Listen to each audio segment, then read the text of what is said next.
na junk foods. Siguradong maiinggit si Duray nito at saka si Berta. Wala na akong kaibigan kasi ang papangit nila at ang tatakaw.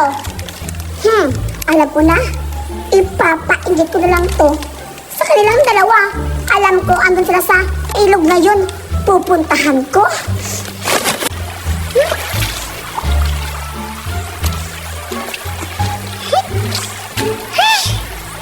Nakakaboring naman. Sana magkabati kami ulit nila Judy Ann at ni Duray. Magbabago na ako para hindi na nila ako aawayin. Ay, magsusurin lang ako kay Duray. Pupuntahan ko na lang. Ayun dyan. Palagi na lang nila ako inaaway. Hoy, Duray! Hoy, Duray! Hello? Sama-sama naman ni Duray. Magsusuri na nga ako. Tsaka makipagbati na ako sa kanya kasi nabuboring na ako. Hirap pa talaga pag walang kaibigan. Duray! Sorry na! Hala! Nakabati na pala sila Duray at si Berta. Mga bruha talaga. Alam ko na. Maiigit lang ngayon.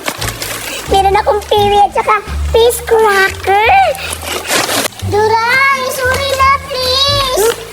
Sorry na! Sabi ko sorry na eh! Grabe ka naman mag-sorry. Inila mo pa talaga yung buhok ko. Sorry na nga eh. Ayun tuloy, naila ko yung buhok mo. Ano mo kasi, akala mo kung sino. Nag-aaway sila. Hoy! Berta at Duray! Hoy, Judian! Ikaw pala! Ano pala yung ginagalam? Wow! Malalaking mga makaon. Oo, tama yung nakikita nyo. Malalaking mga pagkain at junk foods to. Duray! Pahingi ako. Ano pahingi? Hindi na ako madamot ngayon. Nagbabago na ako.